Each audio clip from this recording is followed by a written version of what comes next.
शिव शिव शिव शिव शिव शिव शिव आदे अनंत शिव।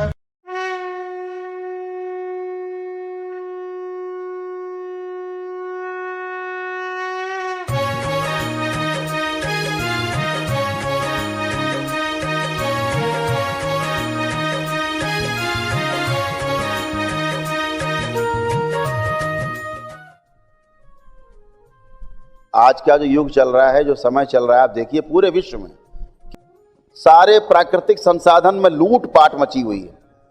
सारे पहाड़ तोड़े डाल रहे हैं, जंगल काटे डाल रहे हैं। आप देखिए कोयला खोदे डाल रहे हैं, तेल निकाले डाल रहे हैं जमीन से। जितना भी दोहन कर रहे हैं प्रकृति का, ये लूट है।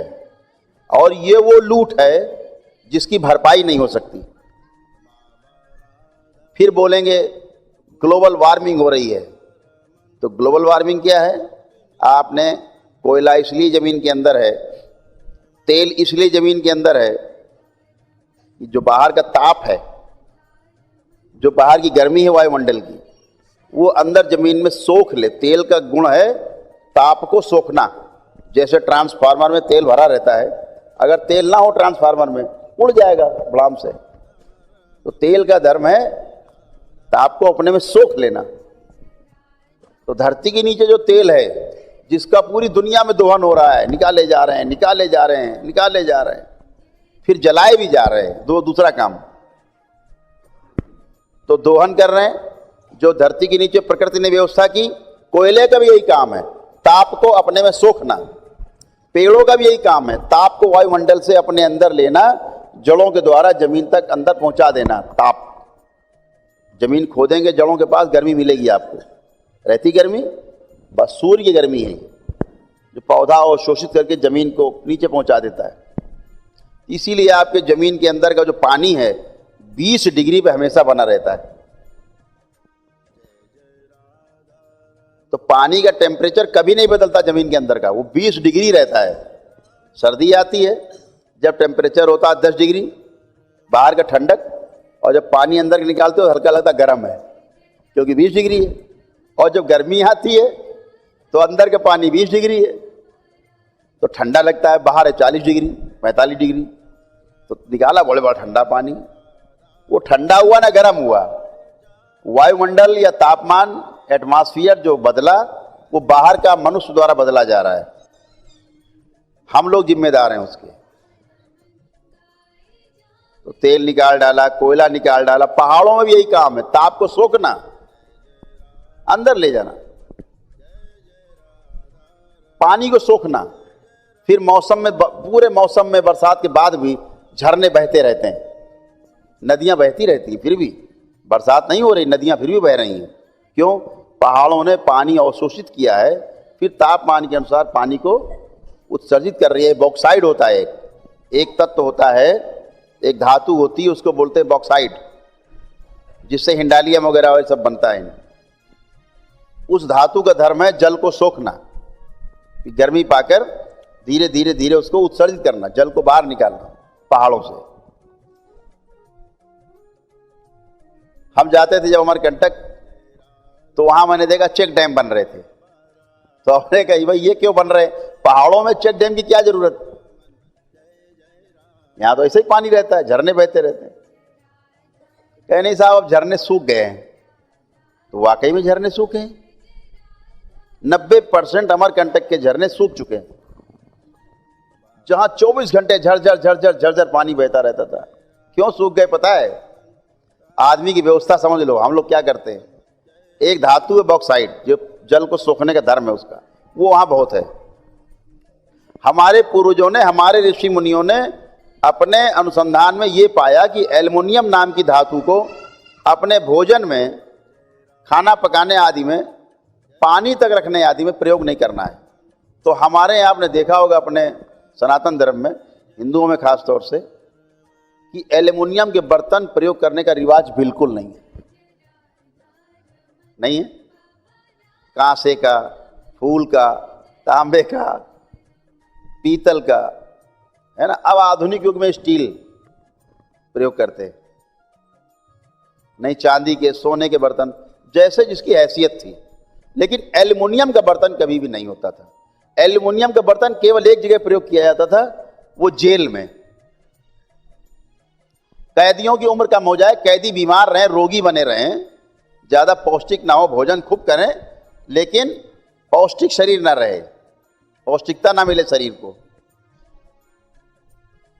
बीमार बने रहें कैदी, रोगी, तो एल्युमिनियम के भोजन में खाना पकाने से, ऐसा साइंस भी कहती है कि 97%, 98%, 97 से 98% जो हमारे पौष्टिक तत्व हैं वो नष्ट हो जाते हैं, 2 ही 3% बचते हैं। और ऐसा बर्तन जिसमें कोई पौष्टिक तत्व एक भी नष्ट नहीं होता है, वो है मिट्टी के बर्तन।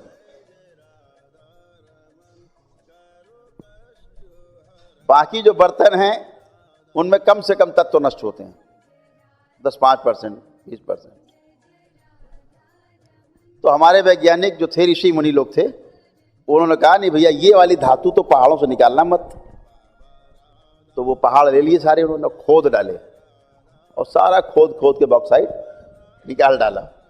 अब जब बॉक्साइट निकल गया, जिसका धर्म है जल को अपने में बना के रखना और तापमान पाते धीरे धीरे छोड़ना, रिलीज करना, तो झरने रात बहते रहते थे अगली बरसात आने तक, ऐसा संतुलन था ऋतु का।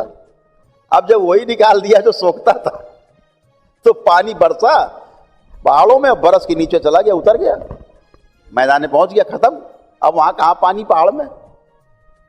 तो उन्हें होश आया, जब खोद डाला तब होश आया, अरे यार ये तो पानी नहीं रुक रहा, पानी झरने क्यों बंद हो गए, पता लगा वो तो बॉक्साइट के कारण झरने बहते थे, वही आपने खोद डाला। तो अब क्या किया, अब चेक डैम बनाए हैं पूरे जगह पे, पानी बहे बरसात में तो रुक जाए, तालाब भर जाए। मैं वारे आदमी, वारे आदमी, ये हम उनकी बात कर रहे हैं, सो कॉल्ड जो पढ़े लिखे विद्वान, बड़े इंजीनियर्स कहे जाते हैं, गवर्नमेंट्स की हम बात कर रहे हैं, वो लोग ये कर रहे हैं। कोई रिक्शे वाला गली छाप आदमी नहीं कर रहा है, वो लोग कर रहे हैं जो बड़े विद्वान लोग माने जाते हैं भाई, जिनके हाथ में बागडोर है देश। कोयला निकाल डालो, जला डालो, पहली बात तो निकाल डाला, ताप कौन सोखेगा, ऊपर गर्मी बढ़ेगी। निकाल डाला, ऊपर से जला डाला, अब ये तापमान कहां जाएगा, जलाया ताप बना, पूरी दुनिया में जल रहा कोयला, जल रहा, भट्टियां जल रही हैं, करोड़ों टन कोयला रोज जल रहा है। कब तक निकालोगे, लिमिट है कोई कि नहीं, कोयले की लिमिट है, खत्म हो जाएगा, फिर तापमान चला जाएगा 55 डिग्री, आबादी बचेगी 3/4। आदमी तो अपनी कब्र खुद खोद रहा है, कब्र के अंदर खड़े होके, कोई और नहीं आ रहा खोदने, खुद खोद रहा है। तेल निकाला, ऊपर से जला डाला। अब प्रकृति ने तो ऐसा कुछ सोचा नहीं था जब डिजाइन बनाया उसने कि आप पेट्रोल निकाल के जलाओगे बाहर। ये तो पता था प्रकृति को कि आप पेड़ जलाओगे, पेड़ बाहर है, काटोगे गिरेगा या जो भी होगा, तो उससे जो गैस बनती है, प्रकृति में वो वनस्पतियां मौजूद हैं कि उस गैस को पचा लेती हैं। लेकिन अगर आप तेल जला रहे हो नीचे से ऊपर ला करके, उसमें से जो गैस बन रही है उसको सोखने का, डीजल पेट्रोल का धुआं सोखने का कोई वनस्पति नहीं है बाहर, तो कहाँ जाएगा ये, ताप है, प्रदूषण बढ़ेगा, गर्मी बढ़ेगी। फिर बोलेंगे साहब ग्लोबल वार्मिंग हो रही, बड़ी मीटिंगें होंगी, बड़े बड़े वैज्ञानिक बैठेंगे, बड़ी ऊंची ऊंची बातें होंगी, साहब ग्लोबल वार्मिंग रोकनी है, धरती बचाओ, एकदम बड़ा भारी पोस्टर बना के गली गली घूम रहे हैं, धरती बचाओ, और धरती खोदे डाल रहे हैं, खुद ही खोदे डाल रहे हैं, और बैनर बड़ा लंबा लेके घूम रहे हैं, धरती बचाओ, धरती बचाओ। अरे यार, बच्चे की गर्दन पे लात रख के बैठे हो, बच्चे को बचाओ, बच्चे को बचाओ, बच्चा खुद ही लात मार के दबा दे रहे गर्दन। वारे वैज्ञानिक, वारे आदमी, आत्महत्या कर रहा आदमी, आत्महत्या कर रहा है। पूरे दुनिया के सारे राष्ट्राध्यक्ष साल में एक बार बैठते हैं, ग्लोबल वार्मिंग में बड़ी मीटिंग होती है, सारे प्रधानमंत्री राष्ट्रपति इकट्ठा होते हैं एक जगह। क्यों हो रहे हैं साहब, ग्लोबल वार्मिंग रोकनी है, बहुत बढ़ रही पूरे दुनिया में। तापमान बढ़ रहा है। अच्छा साहब, 3 दिन मीटिंग चलती है, ईटिंग मीटिंग और चीटिंग करके, और फिर वापस घर। बचाना है, लेकिन इनके पिताजी भी, इनकी हैसियत नहीं वैज्ञानिकों की, ये जानते हैं कि कोयला जलाने से हो रहा है, पेड़ काटने से हो रहा है, तेल निकाल के धरती से बाहर जलाने से हो रहा है, हमारे द्वारा तमाम एटम बम वगैरह से बना के पारमाणविक जो भट्टियां जल रही हैं उनके कारण ताप हो रहा है। हम जो एटम बम बना चुके हैं उनका समझौते करके नष्ट करते हैं, उसके कारण वार्मिंग हो रही है।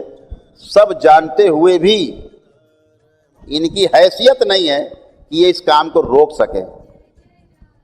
जिस दिन ये इस काम को रोक देंगे, पूरी दुनिया की ट्रेनें खड़ी हो जाएंगी, बसें खड़ी हो जाएंगी, गाड़ियां खड़ी हो जाएंगी। हैसियत नहीं है,